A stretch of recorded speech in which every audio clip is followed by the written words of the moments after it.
Все, тогда мы переходим, значит, к следующей теме. Вот международный протекторат. Эта тема, она, конечно же, очень резонансная, очень много вопросов к этому принципу, значит, к тому, что ты озвучил, значит, что нам необходимо вот, получить этот международный протекторат на 5 или 10 лет. Вот как бы ты это все вот объяснил и, ну, полностью вот, что касается протектората, если бы ты выразил, ну, 10 минут, как мы договорились, 10 минут я засекаю, значит, до 20-40. Так, Шамиль, я думаю, я даже не потрачу 10 минут, я попытаюсь как бы вернуться в тот график, который вы мне дали, потому что для разъяснения этого вопроса мне не надо 20 минут, 10 минут и 15 минут, потому что это очень простой вопрос. Вопрос в первую очередь для тех, кого мое заявление каким-то образом взбудоражило или вызвало столько непонимания и комментариев, я задам встречный вопрос. Что мы хотим? Мы хотим построить государство, независимое государство, которое отвечает требованиям, всем требованиям, необходимым для того, чтобы мы состоялись как субъект международного права. Если мы исходим из этой позиции, то тогда это абсолютно очевидно необходимость международного протектората на определенный этап, на переходный период. Но если мы хотим создать какой-то анклав абсолютного беззакония, где творится не люди, где предоставлены сами себе и занимаются чем угодно, только не строительством государства. Мы этот этап уже один раз прожили. И мне кажется, чеченский народ и чеченское общество более не допустит того хаоса, который у нас существовал между двумя войнами. После первой окончания русско-чеченской войны, если бы наше правительство и наши официальные структуры пошли бы а, по принципу а, создания международного протектората для нашей республики, я уверен в том, что второй войны не было бы. И у нас были абсолютно все основания для того, чтобы это сделать. Но мы, к большому сожалению, доверившись или поверив русским на слово, пошли по другому пути.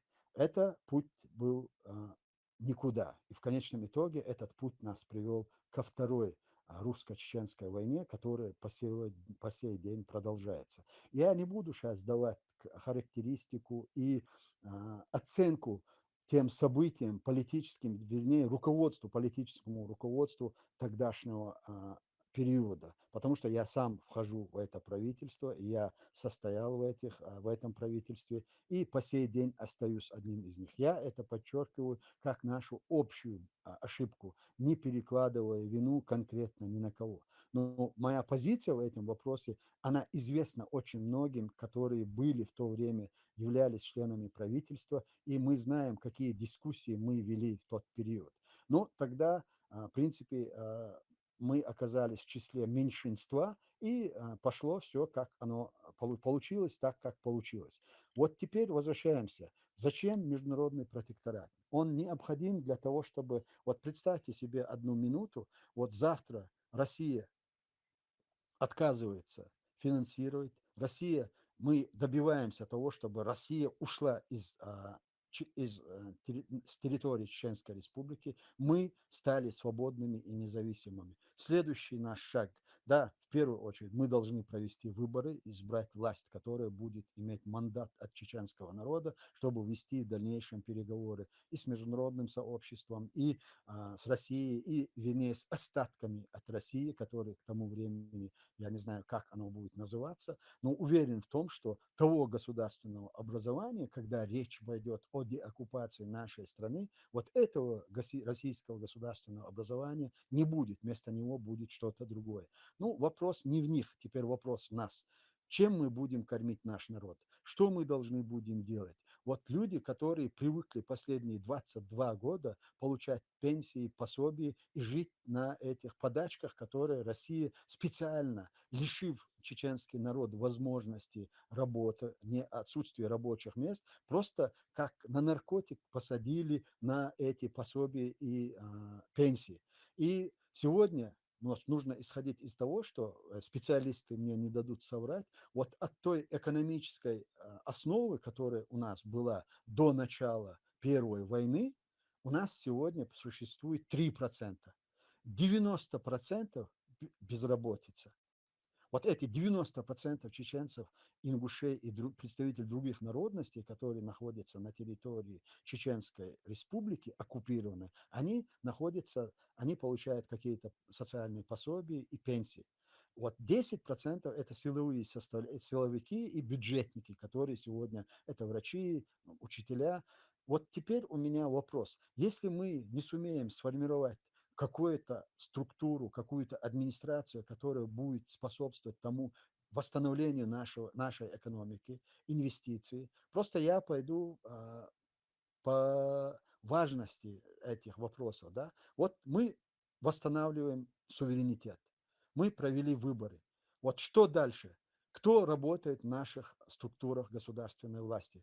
Вот кто и кем эти люди подготовлены? Мы знаем, что на сегодняшний день люди, которые живут на территории Чечни и занимаются чисто бюрократической работой, государство – это бюрократия, это бюрократическая машина, которая необходима.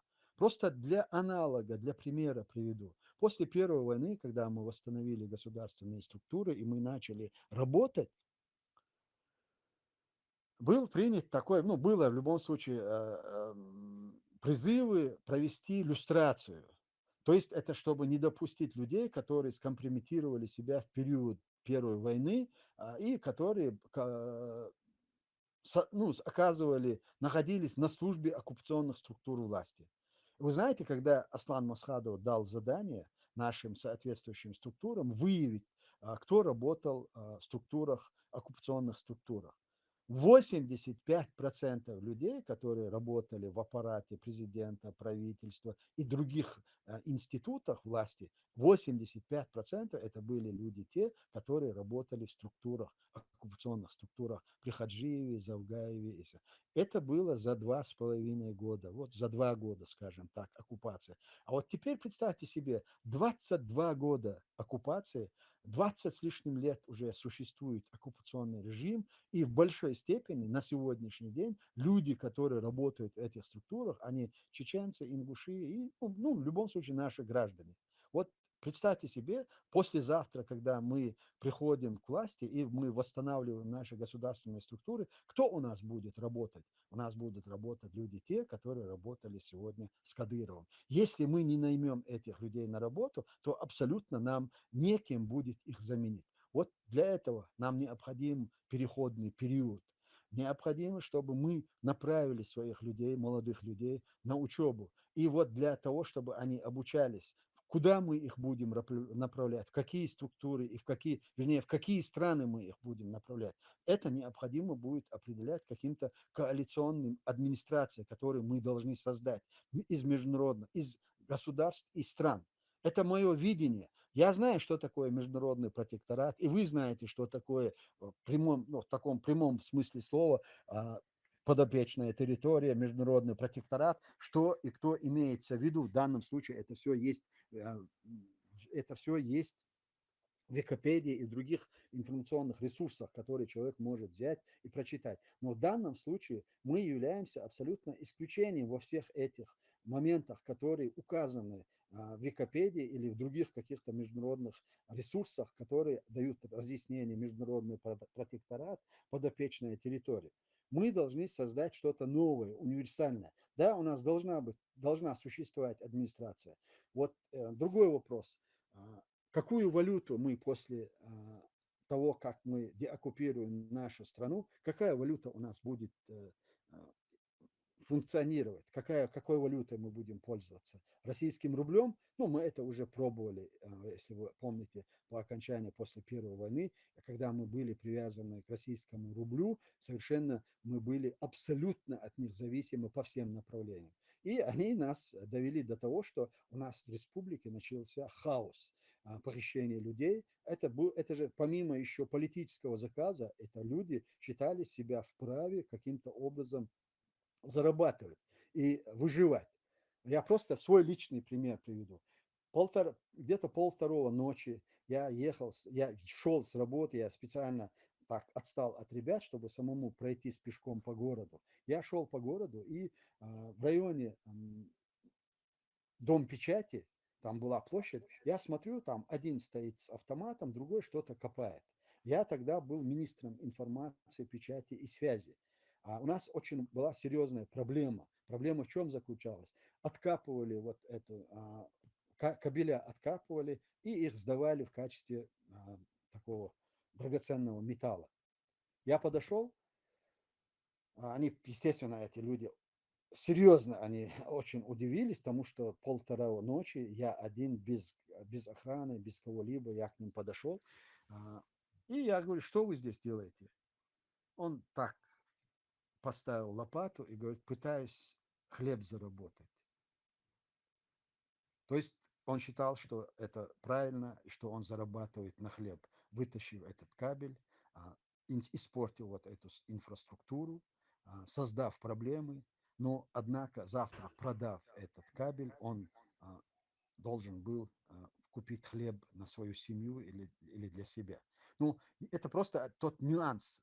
Естественно, что надо было с этим человеком делать? Естественно, я его попросил завтра утром приехать ко мне на работу. Они действительно пришли, вдвоем они пришли, ну, проговорили, попытались выяснить, куда можно устроить на работу, что можно сделать. Но этих рабочих мест просто не было. Их не хватало даже на тех, кто были участниками этой войны и военной кампании, Первую военную чеченскую войну. Просто сотни тысяч людей, которые оказались без крова, без хлеба, без средств существования, без рабочих мест. Естественно, среди них можно было найти людей, которые шли на преступления, которые совершали преступления, которые вели незаконный какой-то промысел для того, чтобы прокормить свои. И оправданием этому было то, что не на что жить. И вот мы окажемся в той же ситуации, если мы заранее, заблаговременно не продумаем все эти варианты. И для этого нам необходимо будет, это не я буду делать, и не мои соратники, скорее всего, но этим должны будут заниматься вы, молодые люди, которые должны строить государство, которые должны укреплять это государство. И вы должны пользоваться исключительно теми инструментами, которые сегодня приемлемы для всего мира, для цивилизованного мира. Но у нас есть другой вариант. В отличие, когда мы говорим о международном протекторате, я не имею в виду, что мы должны занимать долг, какие-то деньги и попасть в долговую яму с тем, чтобы мы потом вообще не могли выкарабкаться. Мы должны понимать того, что наша страна была оккупирована. И все эти годы российская власть и Российская империя, уничтожив всю нашу инфраструктуру, я не говорю уже о том нефти или чего-то, которые они выкачивали. Дело даже не в этом. Они уничтожили всю нашу экономическую инфраструктуру. И должен быть учрежден международный трибунал по этим военным преступлениям. Естественно, одним из аспектов, который обяжет территорию России или те субъекты, которые в последующем распадутся на части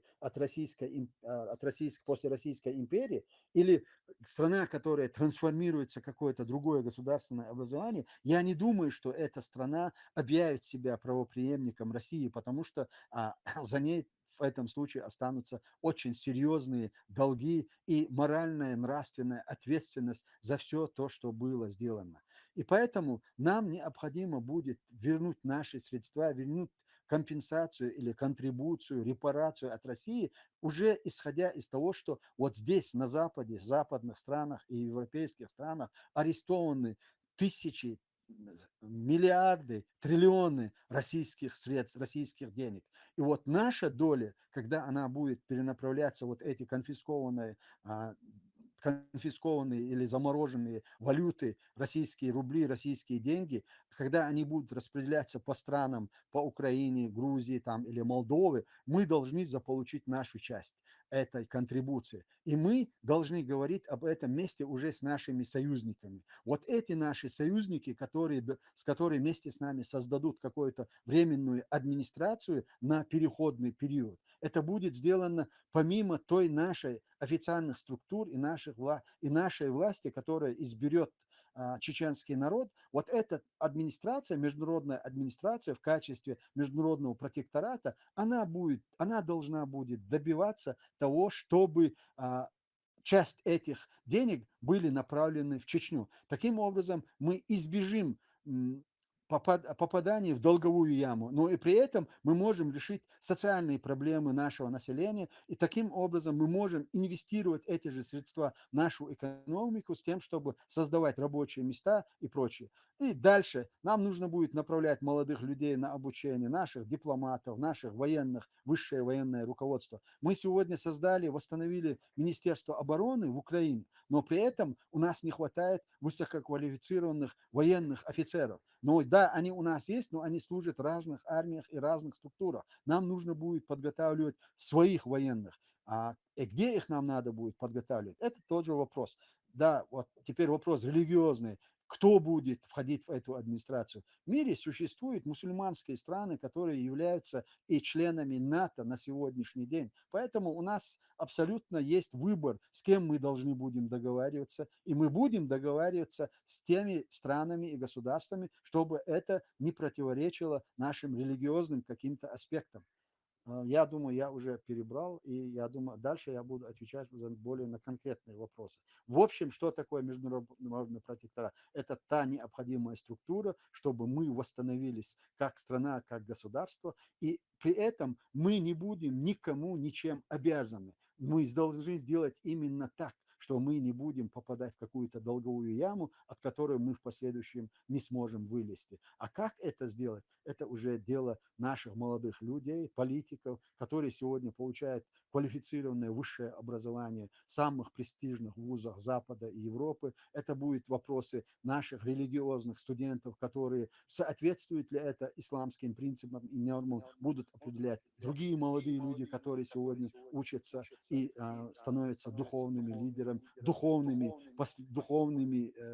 духовной частью нашего общества. Я думаю, что такого мощного потенциала в истории нашего народа у нас никогда не было. Несмотря на все такую видимость, что мы разобщены и несостоятельны, мы сегодня едины как никогда, мы сегодня состоятельны как никогда, и у нас есть огромные перспективы в будущем. И я смотрю на это с большим оптимизмом. Шамиль, я перебрал снова время, но я закончил. Да.